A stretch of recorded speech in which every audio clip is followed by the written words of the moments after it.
नमस्कार विद्यार्थी मित्रांनो, हाचा लेक्चर जो काय हा लास्ट लेक्चर आहे, जो टॉपिक नंबर 1 आहे, basic concept in the geometry, that is 9th standard जॉमेट्रीचा पहिला टॉपिक या ठिकाणी संपणार आहे. तर आजच्या लेक्चर मध्ये आपण प्रॅक्टिस सेट 1.3 या ठिकाणी सॉल्व्ह करायचा आहे. त्याच्या अगोदरच्या लेक्चर मध्ये काही कंडिशनल स्टेटमेंट आणि कॉन्व्हर्स आपण बघितलेलं आहे इफ आणि देनच्या फॉर्मॅट मध्ये. कंडिशनल स्टेटमेंट म्हणजे काय, एखादी अशी स्टेटमेंट आहे ते इफ आणि देनच्या फॉर्मॅट मध्ये दिलेला आहे.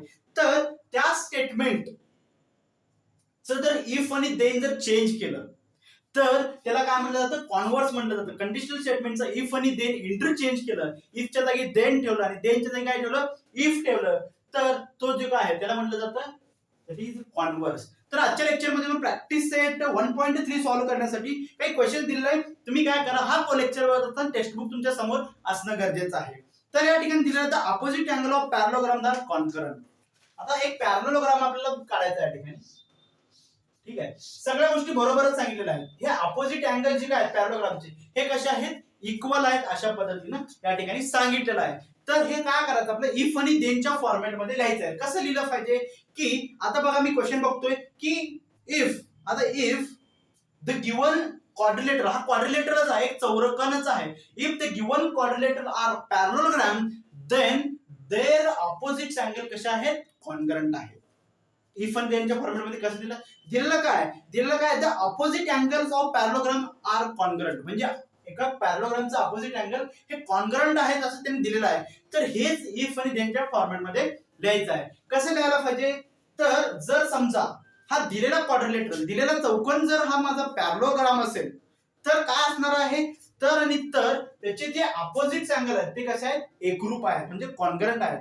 ते असं लिहायचं आहे, if the given quadrilateral are parallelogram, if the given quadrilateral is parallelogram then the opposite angles of these parallelograms is congruent. हा पहिला क्वेश्चन सॉल्व्ह झाला. तर दुसरा क्वेश्चन आहे the diagonals of the rectangle are congruent. आता या ठिकाणी मी एक रेक्टँगल ड्रॉ करतो. हा माझा रेक्टँगल आहे, ओके, रेक्टँगल सारखा दिसतोय. तर हे जे डायगोनल्स आहेत ते डायगोनल्स कॉन्ग्रंट आहेत. म्हणजे काय आहेत, जे डायगोनल्स आहेत, हा ए बी सी आणि डी दिलेला आहे. तर एसी आणि बीडी हे कशा आहेत, का कॉन्ग्रंट आहेत, म्हणजे सेम आहेत असं दाखवायचं, इक्वल आहेत असे सांगायचं आहे. तर कसं द्याल, इफ, आता हा देखील एक क्वाड्रिलेटरच आहे, म्हणजे चौकोनच आहे. If the given quadrilateral is rectangle, म्हणजे काय, जर दिलेला क्वाड्रिलेटर हा जर रेक्टँगल असेल तर त्याची जी काही डायगोनल्स आहेत ते कशा आहेत, कॉन्ग्रंट आहेत. आहे इफ आणि देनच्या फॉर्मॅट मध्ये अशा पद्धतीने. म्हणजे काय आहे या ठिकाणी, द डायगोनल्स ऑफ रेक्टँगल, म्हणजे रेक्टँगलचे डायगोनल्स हे कॉन्ग्रंट आहेत असं सांगितलं आहे. तर हा जो दिलेला क्वाड्रिलेटरल जर माझा रेक्टँगल असेल तर त्याचे डायगोनल्स कसे आहेत, माझे कॉन्ग्रंट आहेत, एकरूप आहेत.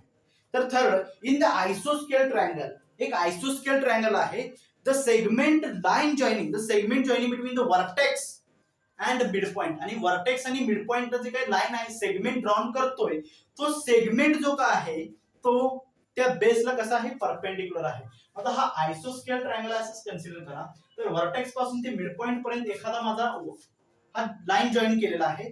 तर हा लाईन जॉईन तो बेसला परपेंडिक्युलर आहे, हा मला दाखवायचा. Base is perpendicular to base. Then आपल्या या ठिकाणी कसं इफ आणि देनच्या फॉर्मॅट मध्ये लिहायचं आहे. तर कसं लिहिणार, ते दिलेला ट्रायंगल जर माझा आयसोस्केल असेल, if the given triangles R आयसोस्केल, if the given triangles is आयसोस्केल, मला दिलेला ट्रायंगल जर आयसोस्केल असेल तर जे काय पुढचं कंडिशन आहे, then the segment joining of the vertex and mid point, segment joining the vertex and the mid point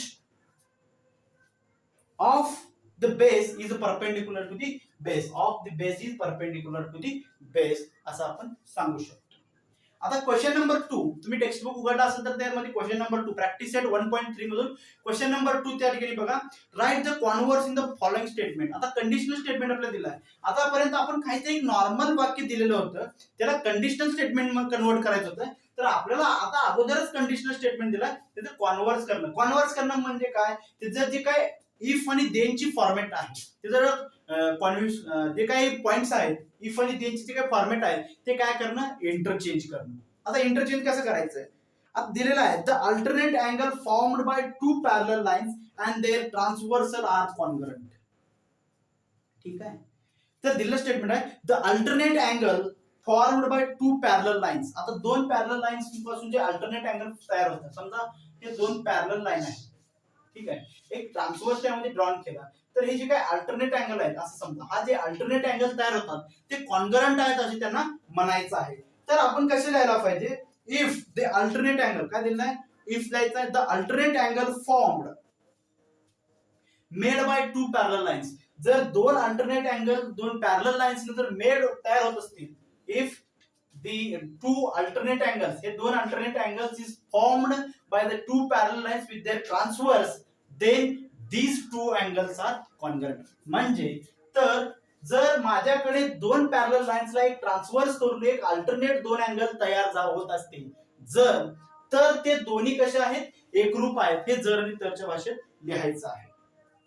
तर क्वेश्चन नंबर 2 काय दिलेला आहे, if a pair of interior angle made by the transversal, म्हणजे हे जे काय pair आहे, आता समजा इंटेरियर अँगल काय आहे, हा माझा पॅरलल लाईन्स आहे, त्याला एक ट्रान्सव्हर्स लाईन या ठिकाणी ट्रान्सफर झालाय, आणि इंटेरियर अँगल म्हणजे समजून घेता की आतले कोन, हे जे आतले कोन आहेत हे सप्लिमेंटरी आहेत. सप्लिमेंटरी म्हणजे काय, ज्या दोन्हीचे ऍडिशन केल्यानंतर येणारा आन्सर किती आला पाहिजे, 180 डिग्री आला पाहिजे, त्याला सप्लिमेंटरी म्हणतात.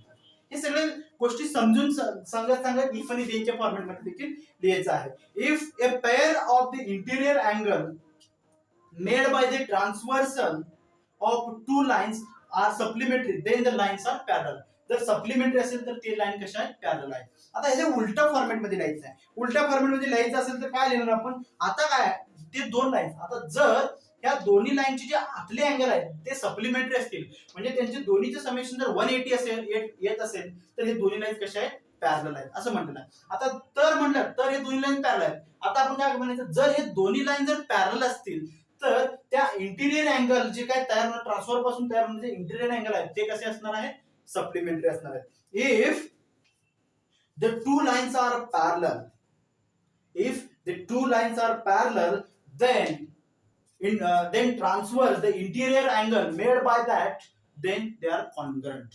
म्हणजे काय असणार आहे, दोन लाईन जर पॅरलल असतील, if these two lines are parallel and the transverse intersections of that transverse made by the intersections of that transverse and made two angles, that is interior angles, दोन angle आहेत, then these two angles are supplementary. The last question, the diagonals of rectangle are congruent. इथंच परत same आहे, the diagonals of rectangle are congruent. आता if आणि त्यांच्या format मध्ये कसं लिहायचं आहे, if the diagonals of the quadrilateral, कुठल्याही quadrilateralचा डायगोनल जर सेम असतील, कॉन्ग्रंट असतील, एकरूप असतील, if the diagonals of these any quadrilaterals are congruent, then these quadrilaterals is rectangle. कशा पद्धतीने सांगायचं आहे, आता विचारलं काय, the diagonals of the rectangle are congruent आहे, हे आपल्याला माहिती आहे. तर जर आणि तरच्या फॉर्मॅट मध्ये कसं लिहायचं, जर एखाद्या दिलेल्या क्वाड्रिलेटरलचा जे डायगोनल्स आहेत हे सेम असतील तर तो काय आहे, रेक्टँगल आहे असं आपल्याला सांगायचं आहे. ठीक आहे, आतापर्यंत आपण जे काय बघितलेलं आहे ते इथपर्यंत संपलेलं आहे. The basic concept in geometry हा टॉपिक या ठिकाणी एंड झाला आहे. इन द नेक्स्ट लेक्चर आपण काय करायचा, पॅरलल लाईन्स हा second topic of the geometry लगेच सुरुवात करायचा. इथपर्यंत काही अडचण नसणार आहे, कारण की आपण इफ आणि देनच्या फॉर्मॅट मध्ये कसं लिहायचं हे बघितलं. ते जर इंटरचेंज केलं तर त्याला काय म्हटलं जातं, कॉन्व्हर्स म्हटलं जातं, हे देखील आपण बघितलंय. तर सगळ्यात महत्वाची इम्पॉर्टंट गोष्ट, युक्लिडची जे काही पॉस्ट्युलेट्स आहेत ते युक्लिडचे पॉस्ट्युलेट्स आपल्याला लक्षात ठेवणं गरजेचं आहे. These are most important. लगेच थोडासा रिव्हिजन पण करूया युक्लिडचे पॉस्ट्युलेट्स. युक्लिडचा पहिला पॉस्ट्युलेट्स आहे की एखाद्या पॉइंट मध्ये, एका सिंगल पॉइंट मधून इन्फायनाइट लाईन पास होऊ शकतात. ते आपण प्रिव्हियस लेक्चर मध्ये बघितलेलंच आहे. ते आता थोडासा रिवाइज करून आपण थांबूया या ठिकाणी, जे सगळ्यात इम्पॉर्टंट आहे या ठिकाणी. त्यानंतर जर दोन पॉइंट्स आपल्याला दिले असतील तर दोन पॉइंट मधून एक आणि एक सिंगल लाईन जाऊ शकतो, हा युक्लिडचा दुसरा पॉस्ट्युलेट्स आहे. तर तिसरा पॉस्ट्युलेट, एखादी रेडियस घेतला आणि एक पॉइंट जर फिक्स ठेवून मी जर एक सर्कल ड्रॉन केलं तर तो जो काय फिक्स ठेवला पॉइंट तो काय असतो, त्याचा सेंटर असतो. हा युक्लिडचे पॉस्ट्युलेट्स आहे. मे बी 2 किंवा 3 मार्काला हा क्वेश्चन विचारू शकतात, 100% विचारणार.